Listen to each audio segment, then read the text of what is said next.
Actor Srikanth எப்படி வந்து drug வந்து அடிக்ட் ஆனாரு, எப்படி இவரோட கெரியர் வந்து டவுன் ஆச்சு, 1.5 இயர்ஸா வந்து ட்ரக் வந்து அடிக்ட் ஆயிருக்காரு, இவரோட ஃபேமிலி சிச்சுவேஷன் எல்லாமே எப்படி அப்படின்றது நம்ம டீட்டெயிலாக இந்த வீடியோவில் தெரிஞ்சுக்கலாம். ஸ்ரீகாந்த் நடிச்ச ஃபர்ஸ்ட் ஃபிலிமே பார்த்தீங்கன்னா செம சூப்பர் டூப்பர் ஹிட் ஆச்சு. பார்த்திபன் கனவு ஃபிலிமுக்காக தமிழ்நாடு கவர்மெண்ட் வந்து பெஸ்ட் ஆக்டர் அவார்டு வந்து கொடுத்துருந்தாங்க.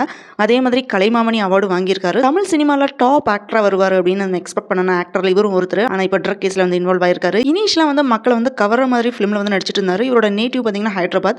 ஸ்ரீகாந்தோட அப்பா வந்து SBI பேங்க் எம்ப்ளாய். ஸ்கூலிங் எல்லாமே இவர் வந்து சென்னையில் தான் வந்து கம்ப்ளீட் பண்ணியிருக்காரு. ஸ்ரீகாந்தோட அண்ணா வந்து காலேஜ் படிக்கும்போது டெங்கு வந்தனால இறந்துட்டாரு. ஸ்டடீஸை முடிச்சுட்டு ஸ்ரீகாந்த் கொஞ்சம் கூட யோசிக்காம மாடலிங்ல வந்து ஃபோக்கஸ் பண்ணியிருக்காரு. ஸோ அதுக்கப்புறம் பார்த்தீங்கன்னா இவருக்கு வந்து சினிமாவில் நடிக்கிற வந்து சான்ஸ் கிடைச்சிருக்கு. காதல் வைரஸ், ரோஜா கூட்டம், பார்த்திபன் கனவு, நண்பன், இந்த மாதிரி நிறைய ஃபிலிமில் வந்து நடிச்சிருக்காரு. ஷாம் நடிச்ச 12B ஃபிலிமில் வந்து ஸ்ரீகாந்த் தான் சப்போஸ் டு ஆக்ட். ஆனால் டியூ டு சம் சர்க்கம்ஸ்டன்ஸ்னால ஆப்பர்ச்சுனிட்டி வந்து லாஸ் ஆயிடுச்சு. அதே மாதிரி ஸ்ரீகாந்த் வச்சு பாரதி ராஜா என்ன பாலச்சந்தர் ஃபிலிமில் வந்து நடிக்க செலக்ட் பண்ணாங்க. பட் அதுவும் வந்து மிஸ் ஆயிடுச்சு. லாஸ்ட்டாக பார்த்தீங்கன்னா ரோஜா கூட்டம் ஃபிலிமில் வந்து இவருக்கு வந்து மெகா சக்ஸஸ் ஃபிலிமாக வந்து இருந்துச்சு. டேரக்டர் சசி தான் வந்து ரோஜா கூட்டம் ஃபிலிம் வந்து டேரக்ட் பண்ணியிருந்தாரு. 2002ல வந்து இந்த ஃபிலிம் வந்து ரிலீஸ் ஆச்சு. இந்த ஃபிலிம் என்னதான் வந்து ஸ்ரீகாந்துக்கு ஃபர்ஸ்ட் ஃபிலிமா இருந்தாலுமே ஒரு ஆர்டிஸ்டுக்கு கிடைக்க வேண்டிய நல்ல ரெகக்னேஷன் வந்து கிடைச்சது. யங் ஏஜ்ல இவரோட அட்ராக்ஷன் எல்லாமே வேற லெவலில் வந்து இருந்துச்சு. அதுக்கப்புறம் பார்த்தீங்கன்னா கண்டினியூஸாக நிறைய ஃபிலிம்ல வந்து நடிச்சிருக்காரு. ஏப்ரல் மாதம், வர்ணஜாலம், மனசெல்லாம், போஸ், கனாக்கண்டேன், ஒரு நாள் ஒரு கனவு, பம்பரக்கானாலே, எக்ஸெட்ரா இப்படி சொல்லிட்டே போகலாம். அவ்வளோ ஃபிலிம்ல வந்து இவர் நடிச்சிருக்காரு. தமிழ்ல மட்டும் இல்ல, தெலுங்குலையும் வந்து நடிச்சிருக்காரு. இவர் நடிச்ச தெலுங்கு ஃபிலிம்ல இவரோட பெர்ஃபார்மன்ஸ்னால செம்மையா வந்து ரீச் ஆயிருக்காரு. இவர் நடிச்ச கொஞ்சம் ஃபிலிம் வந்து ஹிட் ஆச்சு. ஃபியூ ஃபிலிம்ஸ் வந்து மிக்சட் ரிவ்யூஸ் எல்லாமே இருந்துச்சு. ஸோ நெக்ஸ்ட்னு ஸ்டோரி செலக்ஷன்ல வந்து இவர் சொதப்பனால இவர் நடிச்ச ஃபிலிம் வந்து ஃபெயிலியர் ஆக ஸ்டார்ட் ஆயிடுச்சு. ஸோ நண்பன் ஃபிலிம் இவருக்கு வந்து கம்பேக்காக இருக்கும் அப்படின்னு எக்ஸ்பெக்ட் பண்ணனா அன்ஃபார்ச்சுனேட்லி இவருக்கு வந்து அப்படி அமையல. ஸ்ரீகாந்த் வந்து பிஸியாக வந்து ஃபிலிமில் நடிச்சிருக்கிற டைமில் தான் ஸ்ரீகாந்தும் வந்தனாவும் வந்து லவ் பண்ணியிருக்காங்க.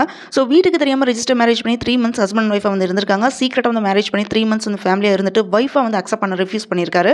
அதனால் வந்து வந்தனா வந்து போலீஸில் வந்து கம்ப்ளைண்ட் ஃபைல் பண்ணியிருந்தாங்க. ஆல்மோஸ்ட் 1 year இந்த கேஸ் வந்து கோர்ட்டில் ப்ரொசீடிங் எல்லாமே போய் வந்தனாக்கு ஃபேவராக வந்து தீர்ப்பு வந்துருச்சு. அதுக்கப்புறம் பார்த்தீங்கன்னா 2 வீட்டார் வந்து சமரசம் பேசி ஸ்ரீகாந்தையும் வந்தனாவையும் வந்து சேர்த்து வச்சாங்க. 2008ல் வந்து எல்லாருக்கும் முன்னாடியுமே மேரேஜ் நடந்துச்சு. இந்த கப்பிள்ஸ்க்கு வந்து 2 பசங்க இருக்காங்க. இப்போ ட்ரக் கேஸில் வந்து அரெஸ்ட் பண்ணியிருக்காங்க. 1.5 வருஷமா வந்து ட்ரக் வந்து யூஸ் பண்ணிட்டு இருந்திருக்காரு. சினிமாவில் கண்டினியூஸாக ஒரு வந்து ஃபெயிலியர் வந்து ஃபேஸ் பண்ணுறதுனால இப்போ அனதர் ப்ராப்ளம்லேயும் வந்து சிக்கியிருக்காரு. இந்த ட்ரக் பார்த்தீங்கன்னா இவர் மட்டும் தான் யூஸ் பண்ணியிருக்காரு, யாருக்குமே வந்து சேல் பண்ணல அப்படின்னு வந்து சொல்லியிருக்காரு. ஸோ அப்படி என்னதான் இவரோட ஃபேமிலியில் வந்து இஷ்யூன்னு தெரியல. ட்ரக் யூஸ் பண்ணுற அளவுக்கு இவருக்கு வந்து மென்டல் ஸ்ட்ரெஸ் இருக்காரா, இல்லை ஜாலிக்காக வேண்டி யூஸ் பண்ணுறாரா அப்படின்றது இவர் சொன்னதான் தெரிய வரும் நமக்கு. 2 சில்ட்ரனுக்காக வேண்டியாச்சு இவரோட ஹேபிட் வந்து இவர் சேஞ்ச் பண்ணனா நல்லது. இவரோட ட்ரக்ஸ் யூஸ் பண்ண போய் நியூஸ் எல்லாமே இப்போ ரிவீல் ஆனனால இவரோட பசங்களோட ஃபியூச்சர் தான் வந்து பாதிக்கும். பெயில் கிடைச்சி ஜெயிலிருந்து வந்ததுக்கு அப்புறமாவது இவர் வந்து ட்ரக்ஸ் எல்லாமே விட்டுட்டா நல்லா இருக்கும். இந்த வீடியோ பற்றின உங்களோட ஃபீட்பேக் வந்து கமெண்ட் பண்ணுங்க. இந்த வீடியோ பிடிச்சதுனா லைக் பண்ணுங்க, ஷேர் பண்ணுங்க, சப்ஸ்கிரைப் பண்ணுங்க. See you all in the next video.